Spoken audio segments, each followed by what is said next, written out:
Jai Nirvan, this is Captain Maverick. I have qualified Indian Air Force Phase 2 twice from 3SC Kanpur with green card as well. And my telegram is @way2asena, जिसे आप join कर सकते हैं free GD practice as well as your doubts too. आज का video होने वाला regarding Indian Air Force phase 2 complete procedure और टिप्स एंड सजेशंस जो कि मेरी तरफ से होंगे कि मैंने 2 बार के अपने सिलेक्शन प्रोसीजर में क्या क्या सीखा है और क्या ऐसी गलतियां जो आपको नहीं करनी है बिल्कुल भी।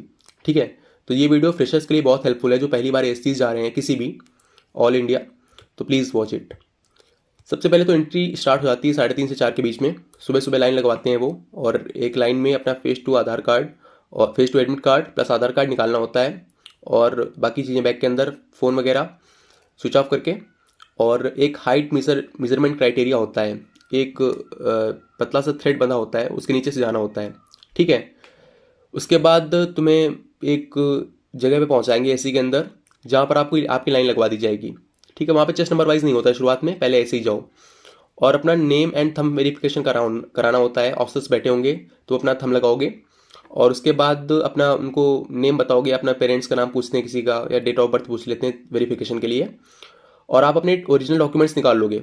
ओके, उसमें 10th की मार्कशीट, 12th की original marksheet, no risk certificate और टैटू सर्टिफिकेट होता है जो कि इनके पास सबमिट करना होता है। वो सबमिट करा लेते हैं अपने पास, और फिर वो आपका चेस्ट नंबर बता देंगे किधर पे रखा हुआ है, तो वहाँ पे आपको चेस्ट नंबर अलॉट कर दिया जाता है उसी टाइम पे। उसके बाद आपके बैग्स एंड एसेसरीज का सबमिशन होता है एक जगह पे। सारे बैग्स जितने बच्चे पहुंचे होते हैं उनके लाइन से बैग लगा दिए जाते हैं, और तभी पानी पी लेना, क्योंकि उसके बाद पानी वानी पीने का मौका मिलता नहीं है ड्यूरिंग योर होल पीएफटी। और अपने सारे पॉकेट्स को खाली कर लेना, वो बार बार बोलते हैं, तो प्लीज़ उसको खाली कर लेना तुरंत। ठीक है, और 60 बंदों का ग्रुप बनाते हैं वो, और उसको बैठा देते हैं लाइन से। बस आती है और उनको लेके चली जाती है। तो जब तुम्हारा ग्रुप बना दें और तुम बैठे हो तो अपना वॉशरूम वगैरह चले आना, वेट मत करना, क्योंकि बस आ जाएगी। तो मैं एक बार छूट गया था क्योंकि मैं चला गया वॉशरूम और बस चली गई मेरी, फिर मैं दूसरे ग्रुप में गया पहला बंदा बन के।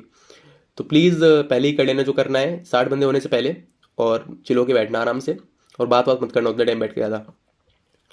और इनिशियल पॉइंट पे पहुंचा देते हैं रनिंग के। उसके बाद रनिंग ग्रुप बनता है हमारा जितना 180 या 240 का, और इंस्ट्रक्शंस दिए जाते हैं और वार्म अप कराया जाता है। और वार्म अप के पहले थोड़ा सा इंटरटेनमेंट करते हैं यार वो, जब तक पूरे 240 बंदे होते हैं, तुम पहले पहुंच गए सबसे, तो जब तक वो पूरे बंदे नहीं हो जाएंगे तब तक तुमसे बहुत मजे लेते हैं जो पीटीआई होता है या फिर जो रनिंग कराने आते हैं ऑफिसर। तो तुमसे बस इंस्ट्रक्ट करके आखिरी में आता है और चला जाता है। बाकी जो वहाँ पे जवान खड़े होते हैं वो तुमसे पूरी मजे लेंगे, और हरकतें करोगे तो गालियाँ बहुत पड़ती हैं। पहले बैच की रनिंग स्टार्ट हो जाती है 5:30 से 6 के बीच में, और उसके बाद रनिंग कंप्लीट करते ही बाद ही 10 मिनट 20 मिनट्स का ब्रेक दे देते हैं वहाँ पे, कि चलो। ब्रेक का मतलब ऐसा है कि जब तक तुम ग्राउंड पे पहुँचोगे अपने रनिंग के फाइनल पॉइंट से पीएफटी 2 ग्राउंड तक, उसके बीच में 10 से 20 मिनट का गैप हो जाता है यूजुअली। और ऑर्डर वाइज खड़े होते हैं 60 बच्चे, जो लाइन से पहले 60 होते हैं उनको ही भेज देते हैं पीएफटी के लिए, क्योंकि मेरे दोनों टाइम पे 60 ही बच्चे भेजे गए थे एक ग्रुप में पीएफटी के लिए, पीएफटी 2 के लिए। और जो क्वालिफाइड बच्चे होते हैं उनको एक साथ बैठा दिया जाता है, जो पीएफटी को क्वालिफाई कर लेते हैं, और जो डिस्क्वालीफाई होते हैं उनको घर भेज देते हैं। और उसके बाद जो क्वालिफाइड वाले हैं तो उनको वाटर एंड ब्रेकफास्ट वगैरह दे देते हैं 7:30 से 8 के बीच में। यही यूजुअली होता है, मेरे दोनों बार तो ऐसा ही हुआ था। उसके बाद फिर से डॉक्यूमेंटेशन स्टार्ट हो जाता है, जहाँ पर अपनी सेल्फ अटेस्टेड फोटो कॉपीज जो जो आपको मैंने उस वीडियो में बता रखी हैं उसको भी देख लेना इंपॉर्टेंट डॉक्यूमेंट से, नहीं तो फिर दिक्कत हो जाएगी आपको। और आधार कार्ड की कॉपी और स्टैम्प्स को देते हैं अपनी तरफ से, जहाँ पे आपको अपना नाम लिखना होता है, और जो फ़ोन नंबर, ईमेल आईडी वगैरह वगैरह। तो जो सेल्फ अटेस्टेड होता है इसके पीछे लगाने होता है स्टैम्प, और उसको भरना होता है। उसके बाद स्टेपल करके उसको सबमिट करना होता है। फिर थोड़ी देर वेट करने के बाद आपको पीआईक्यू फॉर्म दिया जाता है, और जैसा कि अब एसआरटी भी इंडक्ट हो गई है हमारे फेज 2 प्रोसेस में, तो अब एसआरटी भी कराई जाने लगेगी।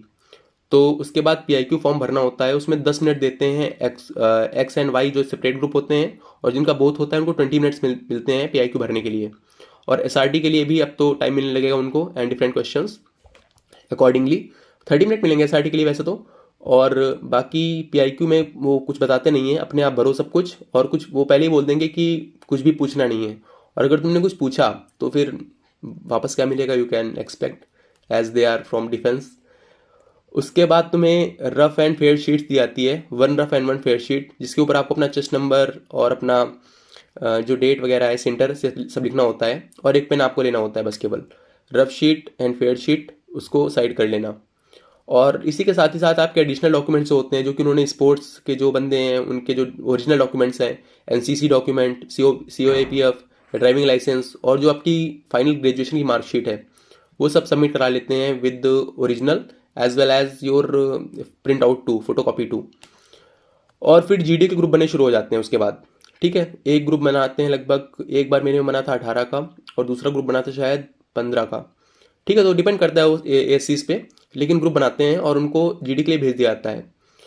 और लगभग 2-3 घंटे पूरे एएससी के बच्चों की GD चला करती है। और जिनकी GD खत्म होती आती है, जिनकी पहले GD होती है उनको GD के बाद लंच करने को मिलता है, या जिसकी काफ़ी लेट GD होती है उसको थोड़ा पहले करा देते हैं, यूजुअली बाद ही में कराते हैं GD के। और तुम्हारा भी खाने का मन नहीं करेगा भाई GD के पहले, तो ऑब्वियसली वो खुद ही अपनी तरफ से बाद में कराते हैं। और फिर बहुत वेट करना पड़ता है 3 घंटे लगभग, क्योंकि मुझे दोनों बार 3 घंटे वेट करना पड़ा था। और बैठे रहो बातें करते रहो दुनिया भर की, और प्रेशर भी रहता है दिमाग पे रिजल्ट कैसा होगा। तो कुछ लिए जाना भाई और घर से अपने, क्योंकि वहाँ बैठ के बहुत बातें करनी पड़ेगी। जो कानपुर का हॉल है बहुत बड़ा सा हॉल है, तो उधर पे सारे बच्चे बैठा दिए जाते हैं साथ में। और इतना ज़्यादा केओस होता है स्पेशली इन द समर। जब मैं पिछली बार गया था 28 जुलाई को, तो भाई इतना परेशान हो गए थे हम पूरे दिन की मैं बता नहीं सकता हूँ तुम्हें, before the result of GD, क्योंकि तब तो काफ़ी अच्छा लगा था, रिजल्ट आ गया था। और जो विंटर होता है उसमें तो ठीक लगता है, क्योंकि उसमें इतनी दिक्कत नहीं होती, आराम से बैठे रहो। बाकी गर्मी में तो बहुत थोड़ा सा प्रॉब्लम हो जाता है। बाकी रिजल्ट डिक्लेरेशन होता है 4 से 5 के बीच में, आता है जो ऑफिसर जो वहाँ के स्टेशन का होता है, सीनियर ऑफिसर आते हैं यूजुअली, वो डिक्लेयर करेंगे, थोड़ी बहुत तुमको मोटिवेट करेंगे जिनका नहीं हो पाता है। और अगर जिसका नहीं होता है उसका चेस्ट नंबर को कॉल आउट करके उनको बाहर भेज देते हैं। तो अगर तुम्हारा चेस्ट नंबर बुलाया जा रहा है तो रिकमेंड नहीं हुए हो तुम घर भेजे जा रहे हो। ठीक है, इन द जवान India I am talking about. और मेडिकल डॉक्यूमेंटेशन स्टार्ट हो जाता है। मेडिकल डॉक्यूमेंटेशन लगभग 30 मिनट से 1 घंटे के बीच में लगभग इतना टाइम लगता है। और वो सारे फॉर्म्स लेके आते हैं तुम्हारे जो चेस्ट नंबर है तुम्हारा रोल नंबर के अकॉर्डिंग। तो उसके बाद से फिर तुम्हें डेट सेंटर अलॉट किया जाता है, और जो तुम्हारा मेडिकल चेस्ट नंबर होता है वो भी अलॉट कर दिया जाता है। मेडिकल चेस्ट नंबर डिफरेंट होता है रेदर दैन की जो तुम्हारा फेस टू चेस्ट नंबर होता है वो अलॉट करते हैं खुद। ठीक है, और इंस्ट्रक्शंस दिए जाते हैं मेडिकल्स के लिए।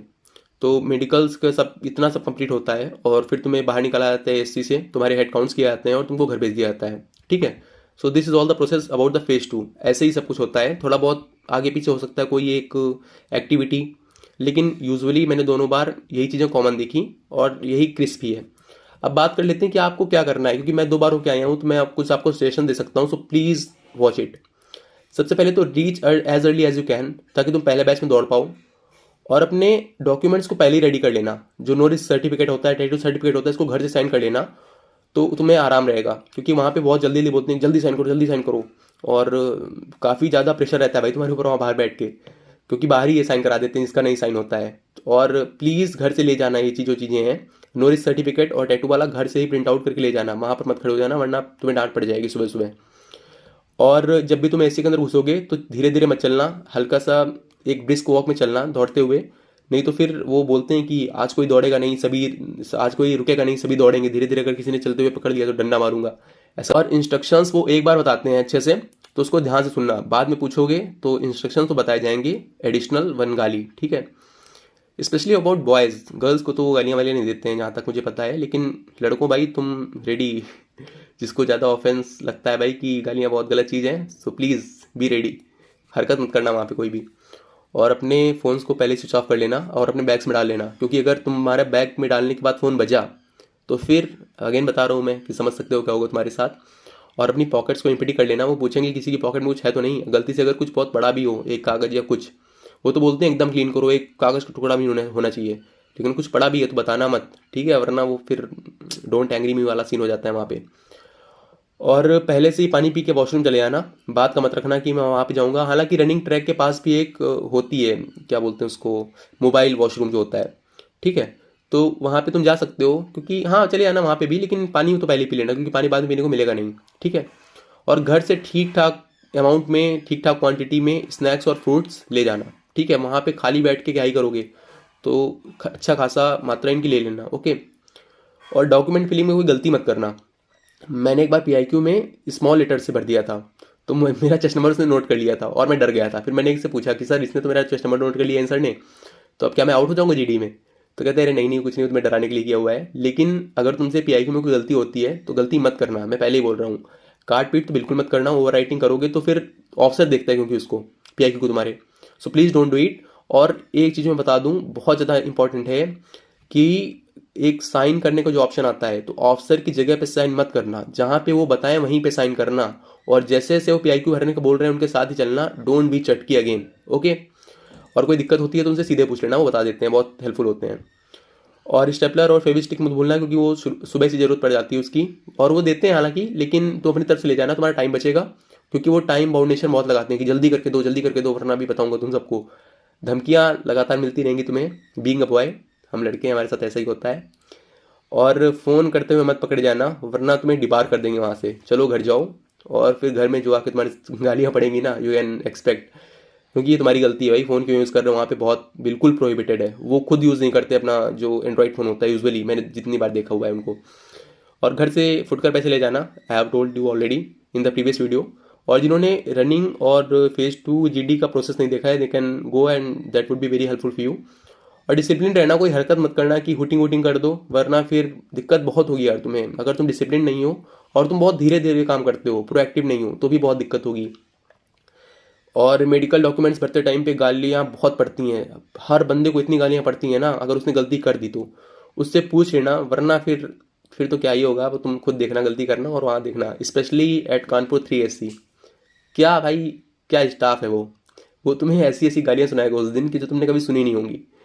और इन्जॉय द प्रोसेस, एकदम सारे रिस्ट्रिक्शंस जो हैं, जो उनके जो रूल्स हैं उनको फॉलो करना, और पॉजिटिवली हर चीज़ हैंडल करना, ठीक है। और हर टेस्ट से पहले भगवान को प्रे जरूर कर लेना, तो उनकी प्रार्थना कर लोगे, so you'll be a bit more confident.